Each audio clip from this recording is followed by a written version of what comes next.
الله الرحمن الرحيم. النهارده احنا هنشرح الزريعه، احنا بنعدها ازاي وبنتعامل معاها ازاي وبنأقلمها ازاي، ومهم قوي حكايه الأقلمه دي هنشرحها دلوقتي. اول حاجه كيس الزريعه كده، لما نيجي هنعمل اي حد زريعه ببص على المنظر، ببص على الزريعه صح ولا ميته. الحجم ده اللي هو لو نص، ده في المتوسط من 150 سمكه في الكيس ل 180 سمكه في الكيس. اوكي، بنعمل ايه؟ بنجيب 3 اكياس من الاكياس كلها اللي موجوده ونفضيهم في جردل ونعدهم، والعدد بتاعهم اللي يطلع نقسمه على 3 ونضربه في كل الاكياس اللي موجوده عندنا، نعرف عندنا كام زريعه.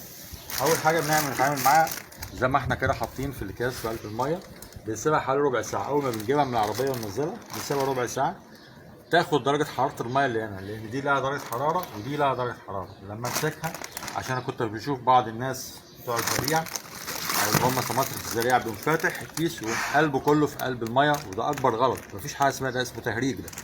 اما الكيس احنا بنمسكه كده نتعامل معاه بالطريقه ديت. طبعا الكيس زي ما احنا شايفين مهم قوي، التلت او الربع بتاعه هو اللي فيه ميه، والتلات ارباع او التلتين فيهم اكسجين. دي عشان نبقى فاهمين احنا بنعدي الزريعه ازاي وتبقى جايه من ازاي. بنمسكها كده، ببتدي اتني الكيس عشان اول اقلمه بتاع درجه حراره دي خلاص منها. تاني اقلمه اللي هي اقلمه البي اتش والتي دي اس، اللي هي حموله الميه وقلويتها والملوحه بتاعتها. تمام، عشان ما يحصلش للسمكه حاجه اسمها شوك او صدمه، لان السمك ده حساس جدا لاي تغيير في درجات حراره او في ملوحه الميه وقلويتها.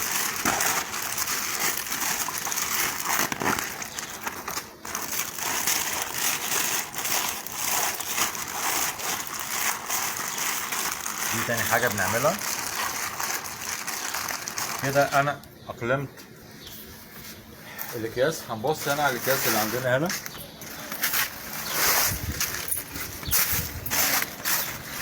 نزلتها كلها؟ طيب اتفضل هنا اتفضل.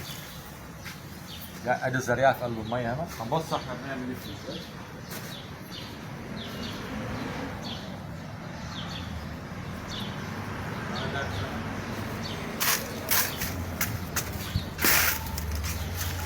ببتدي بعد كده اتعامل معاه ان انا بخلي الميه تخش وما تطلع، الميه اللي في قلب الكيس تطلع والميه بتاعت الحوض تخش فيه، وبسيب السمك يطلع براحته. هي دي الاقلمه، هي دي اللي ما تعمليش خسائر.